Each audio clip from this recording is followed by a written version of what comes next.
Magandang Wednesday morning po sa inyong lahat, mga katots. Kumusta po kayo?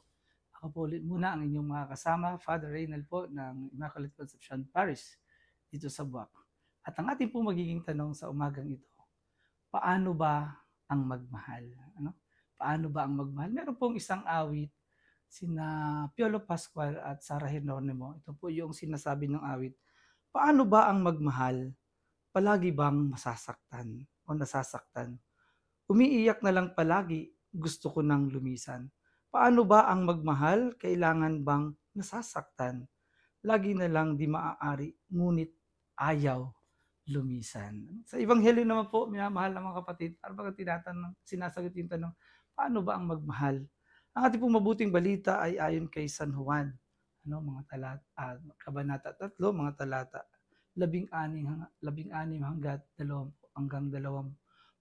At sinasabi dito, gayon na lamang ang pag-ibig ng Diyos sa sanlibutan, kaya ibinigay niya ang kanyang bugtong na anak upang ang sumampalataya sa kanya ay hindi mapahamak kundi magkaroon ng buhay na walang hanggan. Para bagang dito sinasagot na ang kung paano magmahal, ang nagmamahal ay marunong magbigay. Sabi nga ay pwede kang magbigay ng walang pagmamahal pero hindi ka pwedeng magmahal kapag hindi ka magbibigay o hindi ka marunong magbigay. At ganoon ang Diyos sa atin.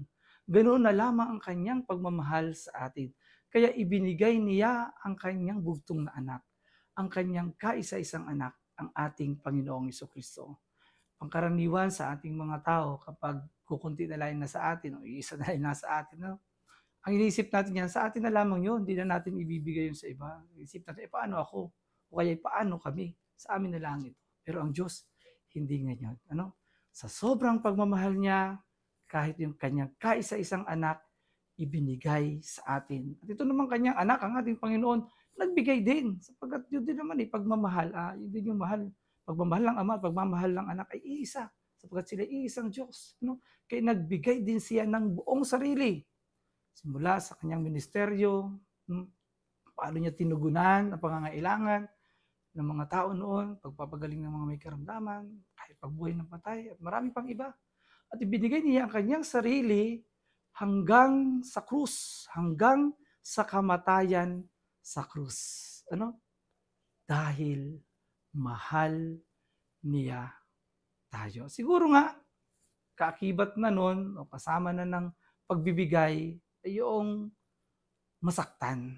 Parang masakit talaga magmahal. Bakit po? Sapagkat ang ating Panginoong Jesucristo mismo, nang dahil sa pagbibigay, sa mga salita, nung siya ay pinagbubuhat ng krus, nakapako sa krus, nilibak, kinalimura, pinagwikaan ng hindi magaganda, lahat ng sakit, tinanggap niya, hindi lang physical, emosyonal, marami pang mga binato sa kanya, kung ikaw ang Mesiyas, ikaw ang Mesiyas, iligtas mo ang sarili, pati na kami. Mas marami pang masasakit na salita. Pero yun nga, dahil mahal, tiniis niya ang lahat ng iyon.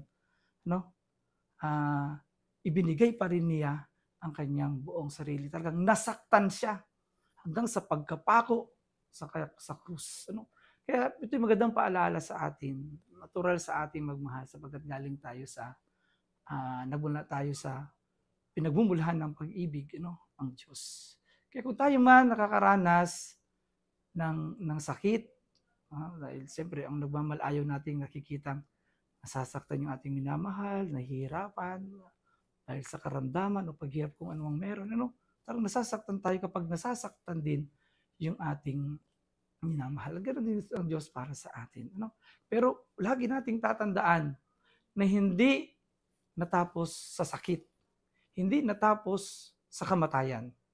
Ayun nga, hanggang ngayon, ikalawang linggo ng pagkabuhay, mayroong muling pagkabuhay. Nasaktan, nagmahal, nasaktan, nagbigay, nasaktan, pero muling nabuhay. Kaya tayo, kahit tayo nasasaktan, nahihirapan dahil tayo nagmamahal, huwag tayong titigil, huwag tayong susuko. Sabi ng kanta nga na gusto nang lumisan, pero sa pangalawang pagkakataon yung chorus ay ayaw nang lumisan. Hindi tayo lilisan. Sapagkat alam natin, kung tayo ay nagmamahal at kahit tayo nasasaktan, at sa tamang pagmamahal ito, tama rin yung pupuntahan natin, ano?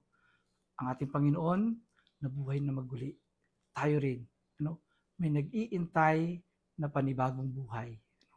At doon, tiyak, wala ng sakit. Kaya minamahal mga kapatid, ating tanong yung sa pagninilay natin paanong magmahal, sinasagot ng Ebanghelyo ngayon, magbibigay. Kahit nasasaktan, patuloy na magbibigay. Okay po? At binabati natin ang lahat ng may mga kaarawan o anibersaryo ng kanilang kasal at pagkapari at pagkaobispo po. Binabati po natin silang lahat. At lagi po nating tayo po ay maging tagapagpahayag ng mabuting balita sa pamagitan ng ating ginagawang ito.